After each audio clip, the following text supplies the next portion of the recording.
Muy buenas noches. Segunda parte del debate entre el presidente de la ANDI, doctor Bruce McMaster, y el senador Jorge Enrique Robledo sobre el tema de la corrupción en Colombia, que me parece que es un gran comienzo, comenzar a hablar de qué es lo que origina la corrupción en Colombia. El senador Robledo sostiene que es el sector público, fundamentalmente.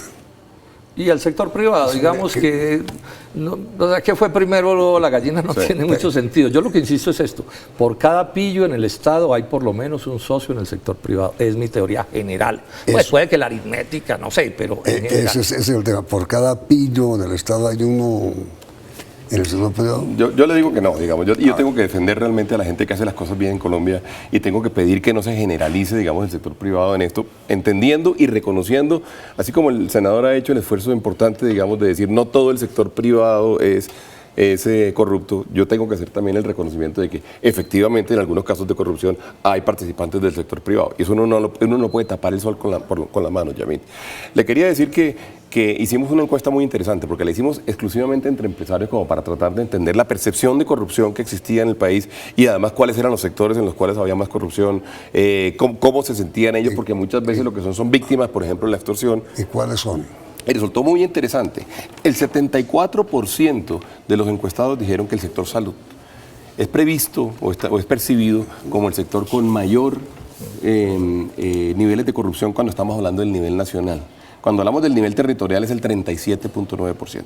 El segundo, el sector de aduanas. ¿Qué llama usted nivel nacional y qué llama usted nivel? Bueno, en general, pues es o el gobierno, digamos, las entidades del sector central, digamos, que tienen que ver con la discusión nacional, o los entes territoriales en donde hay una participación territorial.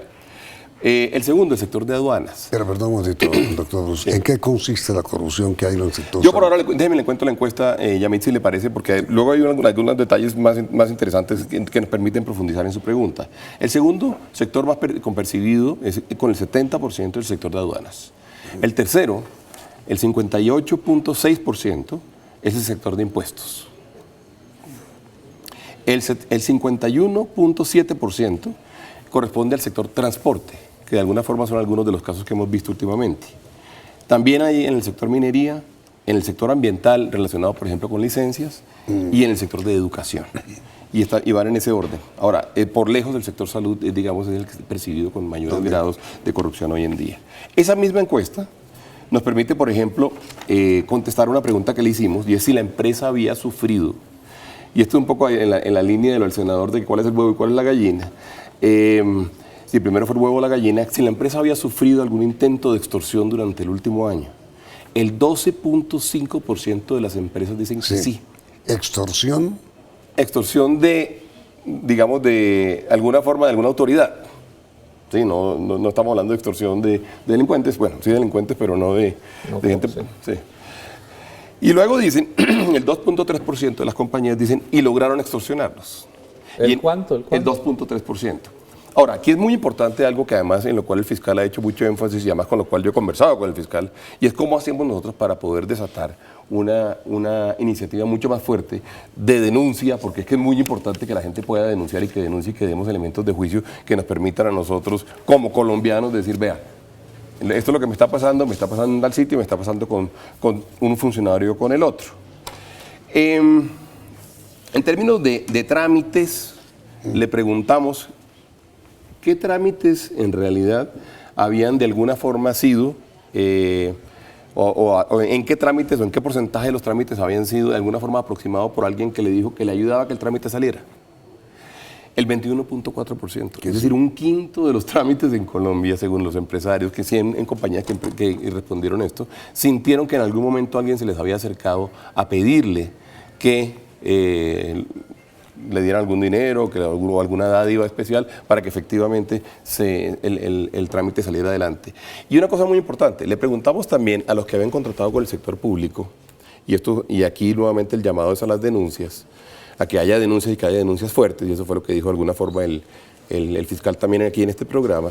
Le preguntamos qué porcentaje del valor de los contratos sentían ellos que se había ido en tratar de facilitar que el contrato saliera. y resultó un valor que para mí es absolutamente escandaloso, que es el 4%. ¿Cuánto? El 4%, el 4.36%. De todos los contratos. De los contratos. Eso es gravísimo, digamos, y eso es gravísimo y eso le da y eso es una. Ahora, estas encuestas son encuestas, por supuesto, hechas como para que la gente las conteste, es decir, lo que nos da son indicios especiales para que luego se abran investigaciones. Ahora y demás. sí, tratemos individualmente cada uno de los temas. Sí. Doctor Bruce, ¿por qué el sector salud? ¿En qué consiste la corrupción en el sector salud? Pues yo creo que vale la pena hacer un poquito de historia, pero yo creo que nos encontramos con varias, digamos, formas, digamos, de corrupción. Hay unas que son, y es la más conocida y la más, quizás la más triste de la que se presenta en Colombia, y es toda la cantidad de reclamos que se le hace al sistema subsidiado de servicios, por ejemplo, que no han sido realmente prestados. Usted sabe, usted lo ha visto, y esa fue de alguna forma la discusión que hubo hace algunos años, en donde el FOSIGA estaba pagando una gran cantidad de servicios que no, efectivamente, al final del día no se prestaban. Y la percepción, digamos, alrededor de ella es grandísima. Tiene una característica el sector salud también, Yamil, y es que en una muy buena parte es descentralizado. Hay una muy buena cantidad de entidades que son entidades regionales o entidades independientes, que están las secretarías, por supuesto, de salud, hacen contratos, están los contratos de las ambulancias, están los contratos. Allí, digamos, hay un tema grande y un tema importante, en donde yo creo que hay. ¿Hasta dónde las EPS están exceptuadas de corrupción en el sector salud? Yo no me atrevo a darle esa respuesta porque, pues, evidentemente, Esas son las reinas de la corrupción, ya. La Superintendencia de Industria y Comercio, no la actual superintendente, sino la anterior, condenó a las principales 15 EPS de Colombia, con la organización que las agremia, las condenó a una multa de 15.000 millones de pesos, en esos días no había multa mayor, por haber constituido un cartel de las EPS con el propósito de defraudar los recursos públicos con cosas tan monstruosas como estas, como cobrar 2 veces por el mismo servicio. O sea, negar algo del POS y obligar a una tutela para que el FOSIGA pagara ese derecho del POS. No, lo del mundo de las EPS, se lo tengo que decir que es con franqueza ultra horrible, pero no solo ese. O sea, que hay escándalos graves, por ejemplo, de farmacéuticas que inflan los precios de los medicamentos a la hora de contratar. Cada rato salen en la prensa escándalos en este sentido. Ese es un sector realmente horripilante. Cobran, ¿cómo se llama?, usuarios que ya no existen, muertos o que nunca existieron. Pero mire, senador, con todo respeto, ¿de quién son las EPS? ¿De los políticos? Sí, sin duda hay una influencia grande de ciertos políticos, no de todos, sí, pero esos políticos no podían hacer lo que hacen los congresistas, especialmente si no tuvieran el poder del Ejecutivo detrás, o sea, a los ministros y a la propia Casa de Nariño respaldándolos. Una de las causas de la corrupción en el sector salud, las EPS. Sí. Segunda causa, que yo la siento todos los días por las denuncias de mis televidentes, los genéricos. ¿Por qué razón no se recetan genéricos que son exactamente igual a los que son productos de multinacionales? Son famosos los escándalos de empresas de medicamentos, principalmente transnacionales, que inclusive pagan para que receten sus medicamentos y no otros. Ahí hay unas cosas que realmente son horribles y sobre estas denuncias, pero probablemente la principal razón de la corrupción en el sector salud tiene que ver con esto. No existe la auditoría del Estado en lo del gasto de los recursos de la salud, ni en la fijación del POS. Todas esas cifras las dan las EPS. Yo sobre hecho esto por lo menos 3 debates. ¿Sabe qué me dijo un ministro de Salud?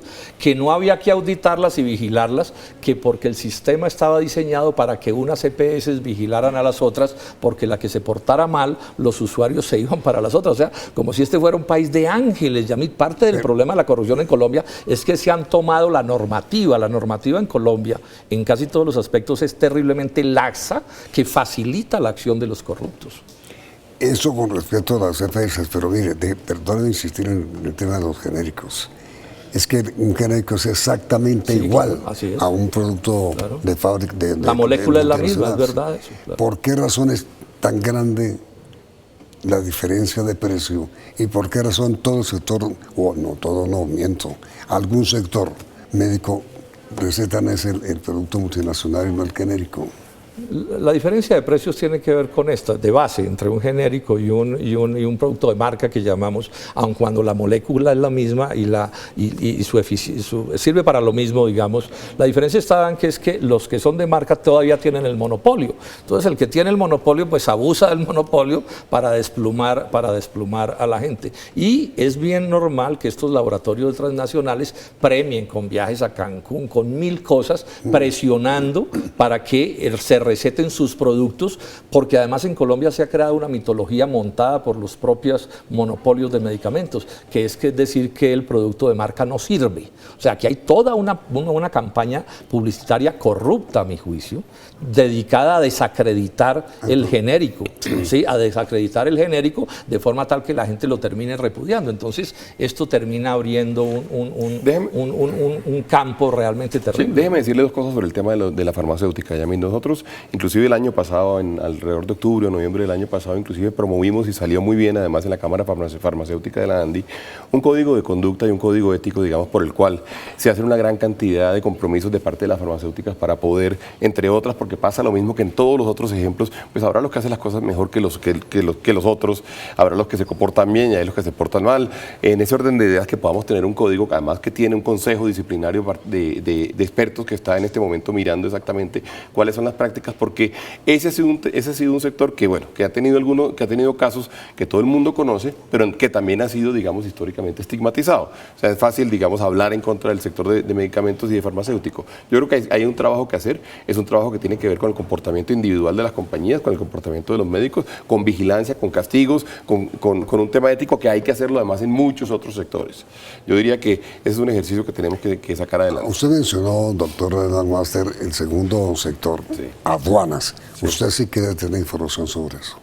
Bueno, nosotros en los casos de las aduanas, en realidad lo que hemos tenido en Colombia, usted lo sabe históricamente, y además porque se presentan en todo caso, recuerde usted que esta es la percepción de los empresarios, de 100 empresarios, de 100 empresas muy grandes, digamos. Lo que nos hemos encontrado es que hay, por ejemplo, un ejercicio relativamente grande de subfacturación o de contrabando técnico. Usted sabe que en Colombia la estimación de contrabando es de cerca de 6.000 millones de dólares por año, y de esos 6.000 millones de dólares, Yamil y senador, el 92% es contrabando técnico, claro. Es decir, gente que dice que trae una cosa pero trae otra, o gente que dice que esto vale tanto pero en realidad valía muchísimo más y por lo tanto paga unos impuestos menores, y eso en realidad termina convirtiéndose en un ejercicio de competencia desleal muy fuerte contra la gente que hace las cosas bien en Colombia. Hay un tema muy grande, hay un tema también de tecnificación, hay un tema en donde nosotros hemos venido promoviendo además la alianza latinoamericana, porque yo le contaba quizá alguna vez en un programa a usted, Yamil, que es muy curioso cómo hay un producto que sale despachado de un país y dice hojas de papel blanco, y cuando llega a Colombia no son hojas de papel blanco, sino son llantas para automóviles. ¿Sí? Entonces, ¿cómo es posible que no seamos nosotros capaces, con el mundo que tenemos hoy en día de la tecnología, de poder saber que sale de una aduana de un país y que llega a la aduana del otro país? De hecho, parte de la discusión, por ejemplo, con Panamá, alrededor de contrabando y de su facturación, tiene que ver exactamente con eso. Y entonces ahí hay un tema en donde la percepción de corrupción es gigantesca. Ese es un punto que es interesante para volver al asunto de los servidores públicos y los particulares, digamos, y los privados. Ese contrabando que uno tiene en la cabeza, Yamil, de hace muchos años, del tipo por la noche en una canoa cruzando un río con una caja de whisky, un televisor, eso ya no existe. Sí. O sea, el contrabando de ahora es el que llama el doctor McMaster el técnico, que es un contrabando de contrabandistas encopetadísimos, llamémoslos así, con oficinas lujosísimas, corbatas de las mejores, y lo que hacen es mover y cambiar papeles. Y ese es un contrabando que tiene dos posibilidades: o se hace con la complicidad de algún servidor público que es alcahueta en esto, pero también puede suceder que engañen al funcionario público, por ejemplo, porque estamos hablando de sumas astronómicas, del orden de 6.000 y más millones de dólares, pero este es un caso, digamos, en el que además se le está haciendo un daño a la economía nacional brutal, porque es golpeando el aparato productivo. ¿Hay quienes están comprometidos, la empresa privada o el sector oficial de aduanas? Mira, siempre hay alguien que hace la importación y que hace el contrabando, y usualmente es un ciudadano, una persona que pudiera ser considerado empresa privada. Ahora, como dice el senador, le produce inmenso daño al aparato productivo nacional, y le produce daño al Estado también, porque no le paga los impuestos. Y no es raro que se cruce, Yamil, con lavado de dinero. O sea, una de las maneras de sanear los dineros del narcotráfico es con este tipo de importaciones fraudulentas, llamémoslas así, de contrabando. ¿cómo les parece que se podría combatir la corrupción en aduanas inmediatamente después de comercial?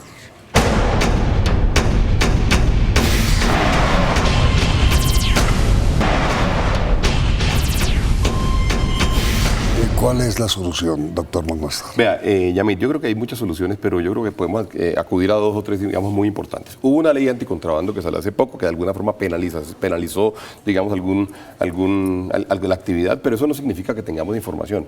Yo creo que tenemos que acudir, digamos, en particular en el tema de contrabando, digamos, a los sistemas de información. Es muy fácil saber qué produce una compañía. Es decir, ustedes le están diciendo en un momento dado que hay un contrabando de televisores, digamos.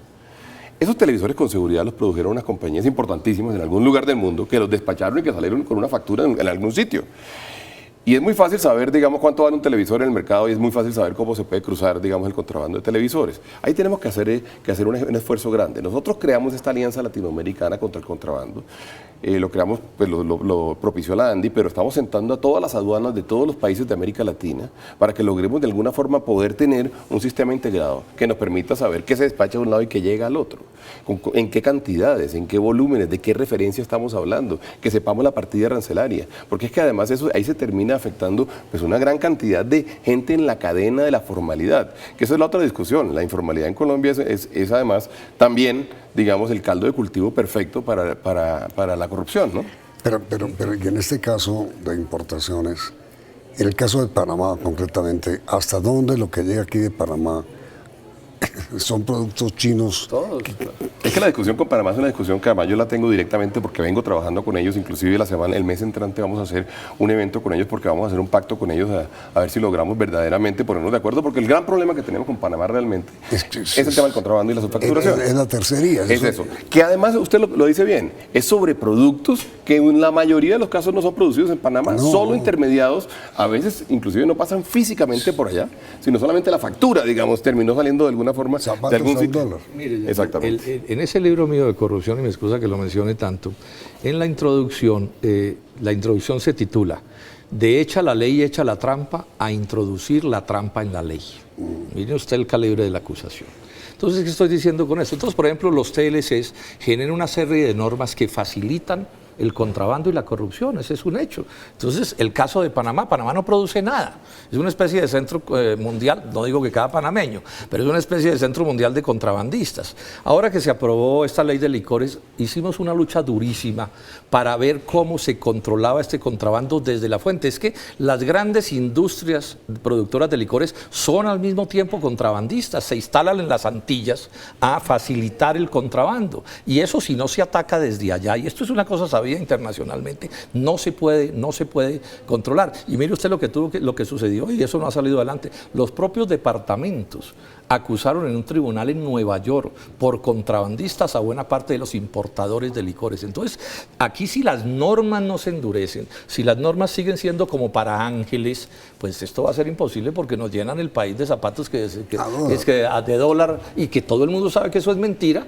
Ese es fórmulas de contrabando técnico, fraudulentas, que todo el mundo sabe que sucede, pero eso en el ambiente de la legalidad de los TLCs es casi imposible de controlar, porque además las grandes fábricas globales que están de una u otra manera metidas en el contrabando, pues están felices inundándonos aquí y acabándonos con las industrias nacionales. ¿Pero cuál es la solución? No, tenemos que trabajar y vea, Yamit, en realidad es bueno que hayamos hablado del contrabando porque es otra versión importante de la corrupción. Nosotros inclusive tenemos una iniciativa, digamos, que la estamos en este momento terminando de materializar. Inclusive ya tenemos en este momento una página en la cual estamos funcionando y con la cual estamos trabajando con Naciones Unidas, que tiene una entidad especializada, digamos, en contra de actividades delictivas y también de narcotráfico. Estamos trabajando con algunas de las embajadas presentes en Colombia en este instante, en donde nosotros básicamente lo que estamos diciendo es que tenemos que tener cero contrabando, más legalidad y cero contrabando primero, y ahí además les voy a mostrar la página a los televidentes. Segundo, más transparencia y cero corrupción. Y tercero, más legalidad y cero falsificación, que esa es otra forma inmensa de corrupción. la gente que produce productos que no son producidos realmente por quien efectivamente pues tiene la marca, tiene pues el producto con las calidades y demás, y en donde se termina engañando al consumidor. Ese ejercicio es un ejercicio que estamos haciendo, en donde estamos haciendo un gran llamado al sector privado, al sector público. Este es un ejercicio que le hemos mostrado a la Contraloría, a la Procuraduría y a la Fiscalía, estamos trabajando con ellos. Por eso que cuando usted dijo, necesitamos tener el sector privado presente, nosotros dijimos con toda razón, nosotros tenemos que estar allí y tenemos además que todo lo que sea, digamos, interno del sector privado, pues extirparlo y acabar con ello, pero además colaborar también con las autoridades. ¿Hasta dónde en un sector, una parte del sector privado está comprometido con estas irregularidades en aduanas? No, lo que yo le decía, casi siempre, por ejemplo, en el contrabando, el Estado no hace contrabando, Yamil. O sea, detrás del contrabando siempre hay una persona que no es el Estado. ¿Sí? Usualmente son informales o, como dijo el senador, a veces son inclusive, digamos, personas que están relacionadas con el tema del lavado de dinero, y a veces también, infortunadamente, hay compañías que sencillamente lo que no quieren es pagar los impuestos. Y eso no es permitible, y eso además es competencia desleal muy fuerte con quien sí los paga. Es una competencia desleal muy fuerte con quien está tratando de hacer las cosas bien, que además está teniendo unas cargas muy fuertes, digamos, laborales, tributarias, de trámites ante mil entidades del gobierno. Usted decía, doctor Bruce, en el estudio de la ANDI se muestra primero que el sector salud es donde mayormente está concentrada la corrupción en salud, en aduanas y en impuestos. Sí. ¿En qué consiste la corrupción en el sector de impuestos en aduanas? Eso asume muchas formas. Voy a mencionar una sola en razón del tiempo. Un exdirector de la DIAN, Ortega, dijo que estudios hechos en Francia señalan que hay 100.000 millones de dólares de colombianos puestos en el exterior para evadir impuestos. 100.000 millones de dólares. Si esos recursos pagaran impuestos en Colombia, así estuvieran en el exterior, pero los pagaran, él dice que eso sería un ingreso de unos 19 billones de pesos, o sea, casi 3 de estas reformas tributarias que acaban de pasar. Y ese es solo un aspecto. Bueno, los paraísos fiscales y todas esas cosas, los papeles de Panamá, todo eso. Claro, y hay muchas otras formas, y le voy a contar 2 o 3. Me encontré en una ciudad, en un municipio, la denuncia se hizo en su momento, por ejemplo, de unos funcionarios que le pedían a la gente que le debía impuestos, le decían, si usted me da 1/10 o me da el 20% del valor de los impuestos, yo soy capaz de hacerle desaparecer la cuenta del predial de las cuentas. Dentro de la DIAN... En este caso estamos hablando de una Secretaría de Hacienda de una ciudad. Pero dentro de la DIAN hay corrupción. Pues yo no me atrevo, digamos, es difícil decirlo, pero la percepción que tenemos es que sí hay, digamos, en algunos sitios. Pero sobre todo tenemos una DIAN muy débil, que no logra perseguir la corrupción. Colombia no persigue la corrupción internacional, digamos, en lo que tiene que ver con impuestos. Ya les menciono los 100.000 millones de dólares. Tenemos una DIAN, esa es parte del problema, demasiado débil. Sí, que no es capaz de cumplir bien esta función que debería cumplir. Por ejemplo, el tema de los Panama Papers. ¿Dónde está la DIAN actuando con todo rigor, investigando y sancionando a quienes hayan delinquido con esas actuaciones? Ahora, usted recordará, por ejemplo, las devoluciones de IVA. Ese fue un caso, digamos, también notorio. Digamos. Pero bueno, doctor McMaster, doctor Robledo, la parte final de nuestro reportaje que ustedes saben cómo es.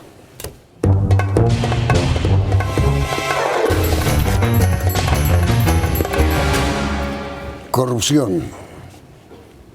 Bueno, es uno de los cánceres de nuestra sociedad. Corrupción. Muchísima en Colombia, excesiva, demasiada corrupción en Colombia. Remedios. Ética.